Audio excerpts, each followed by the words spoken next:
5 August ক্ষমতার পালাবদলের পর সারা দেশে জোরে সোরে উচ্চারিত হয়েছে রাষ্ট্র সংস্কারের বিষয়টি।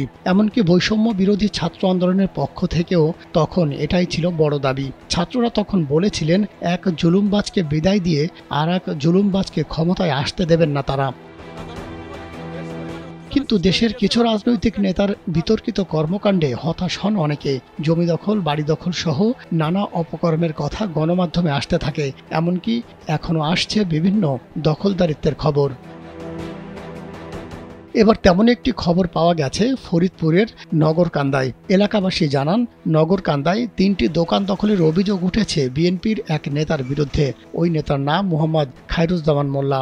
এ ঘটনায় ভুক্তভোগীরা নগরকান্দা থানায় লিখিত অভিযোগ দিয়েছেন। এখন এই হঠাৎ করে এই পট পরিবর্তনের পরে হঠাৎ করে এই যে বিএনপির দাঁড়ি বা খায়রুল ও যে সম্পাদক নাকি বিএনপির হঠাৎ করে ওনার ওই 5ই আগস্টের পরে হঠাৎ করে আমার হাটের দিন সবাই দোকানে করতেছে, পেঁয়াজের করতেছে, কট করে হুমকি দেওয়া কিছু আপনার ঘরে থেকে বেরোবো। কেন বেরোবো? এই ঘটনা এই ঘরে আমার, আপনার ঘরে আপনার কাগজপত্র পাইয়াছি নাকি না, এটা আমার মানে আমার ব্যাপার। আওয়ামী লীগ সরকার ক্ষমতা আসে 2008 সালের শেষের দিকে। তখন আওয়ামী লীগের যারা প্রভাবশালী ছিল, ওই জাহিদ মিসি, সেলিম, জামাল কামালেরা ওই ঘর দরজা ভাঙে ওরা নতুন দখল নেয়।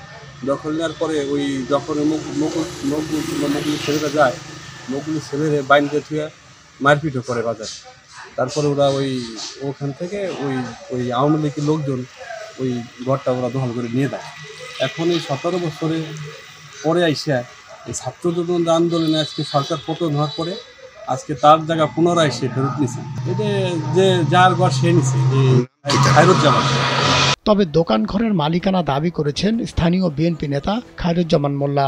আমার রসুলপুর বাজারে 3টা ঘর ছিল। আওয়ামী লীগ সরকার ক্ষমতায় আসার পর এই ঘর 3টা 2005 সালে স্থানীয় হট কমিটি আমাদের দেয়। 2005 সালে স্থানীয় নেতা, আওয়ামী লীগের নেতা, 8 সালের স্থানীয় নেতা জামাল বাহিনী এবং সেলিম এবং জাহিদ মুন্সি, এরা আমার ঘর 3টা দখল নেয়।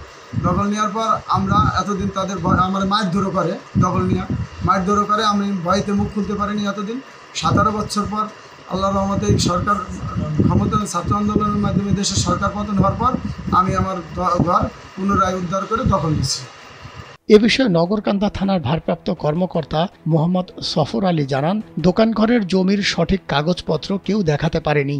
কাগজপত্র সবাই ছিল, আমি আসার পর আর কি যে কাগজপত্র কোনো পক্ষে দেয় নাই এবং তারা দেখছে যে এটা পানি উন্নয়ন বোর্ডের জায়গা, অর্থাৎ যে 2টা দল বাদী তারা কেউ বলে নাই যে তাদের কাগজ আছে এবং তারা ডাকতো, তারা থানায় আসে না। ওরা তাদের আমার পুলিশে আবার জিডি করছে তাদের বিরুদ্ধে যে তাদেরকে আমরা ডাকছি, তারা আসে না এবং জায়গাটা পানি উন্নয়ন বোর্ডে বলে জানা যায় মৌখিকভাবে। পানি উন্নয়ন বোর্ড আসলে নিশ্চিত না এবং ওদের যে মালিকানা না, কাগজ জানে তাই ওদের মালিকানা না। তাই তাদেরকে পরামর্শ দিচ্ছে আপনার আদালতের মাধ্যমে, যেহেতু জায়গা জমিনের ব্যাপার, বিজ্ঞ আদালতের মাধ্যমে আপনারা নিষ্পত্তি করেন। তিনি আরো জানান, বাদী বিবাদীকে আদালতের মাধ্যমে মীমাংসা করার পরামর্শ দেওয়া হয়েছে। মাহমুদ সোহেল, কালবেলা।